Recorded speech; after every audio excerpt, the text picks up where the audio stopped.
Depuis à l'âge de 25 ans, tu devais entrer dans les liens. Mais aujourd'hui, peut-être tu as 35 ans. Et à 10 ans, tu te poses la question, à quand mon jour viendra? Alléluia. Ce que je voulais te dire, Abraham, quand Dieu lui a parlé, lui il a été obéissant. Mais malgré l'obéissance, est-ce que c'est du jour au lendemain que l'accomplissement est venu? Mais regardez bien, hein? Est-ce que quelqu'un me suit? Dieu promet à Abraham. Il dit de toi sortiront les nations. C'est-à-dire toi et ta femme, là, vous allez avoir un enfant. Alors quitte ta patrie, quitte ta famille. Automatiquement, Abraham obéit.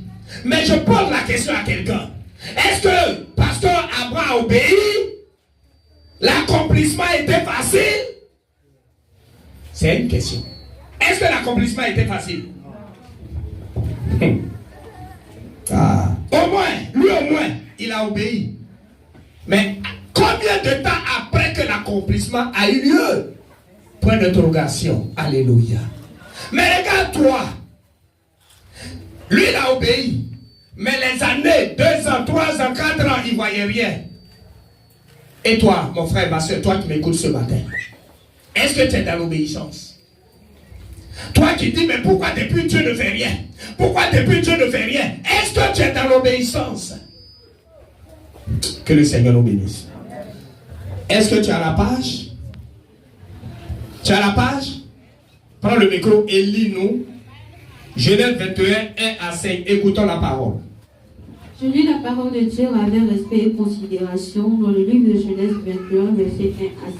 Oui. Verset 1.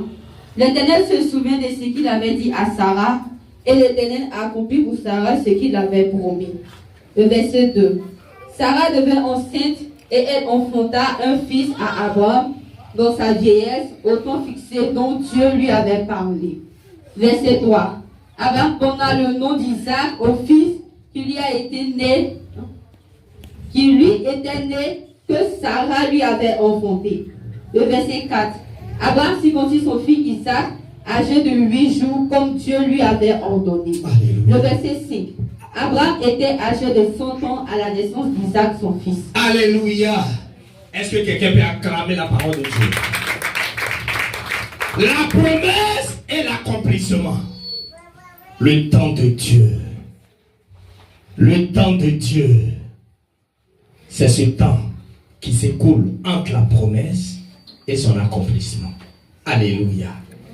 Abraham, 75 ans. Dieu lui dit, quitte ta patrie, quitte ta famille, je serai avec toi. Ta femme va enfanter. Mais bien aimé, Abraham obéit.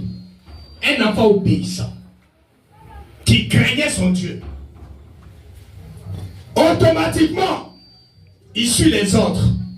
Mais combien de temps après que Abraham a reçu l'accomplissement? Combien de temps après? La Bible nous dit c'est à 100 ans. Ça fait combien d'années? 25 ans. Le temps de Dieu. Le temps de Dieu. Bien aimé, écoute-moi bien ce matin. Parce que nous allons entrer dans une nouvelle année. Peut-être que ça fait 5 ans, 10 ans, 2 ans, je ne sais pas, pour certaines personnes. Et que tu attends l'accomplissement de la promesse de Dieu dans ta vie et que tu ne vois pas. La Bible va me dire, il y a un homme de nom d'Abraham. Il lui a parlé. Abraham était obéissant. Mais malgré son obéissance, Dieu a mis combien de temps pour que l'accomplissement arrive? 25 ans. Le temps de Dieu n'est pas notre temps. Alléluia. Le temps de Dieu n'est pas notre temps. Il t'a parlé. Mais c'est à lui de décider. Amen. Amen. Amen. Amen. Mais moi, ce que j'aimerais dire à quelqu'un ce matin, pas parce que Abraham a été obéissant et que ça fait 25 ans que toi aussi tu feras 25 ans. Non. Amen. Ce que je te recommande de faire, c'est d'être obéissant. obéissante. Alléluia. Sinon, le temps, c'est entre ses mains. Lui, il a décidé 25 ans pour avoir. Mais pour toi, ça peut être 1 jour, 2 jours, 3 jours. Alléluia. Comment t'en parles? Moi, je l'ai caché. Alléluia. Plein qui est dedans là maintenant, mais il va soigner ça au nom de Jésus.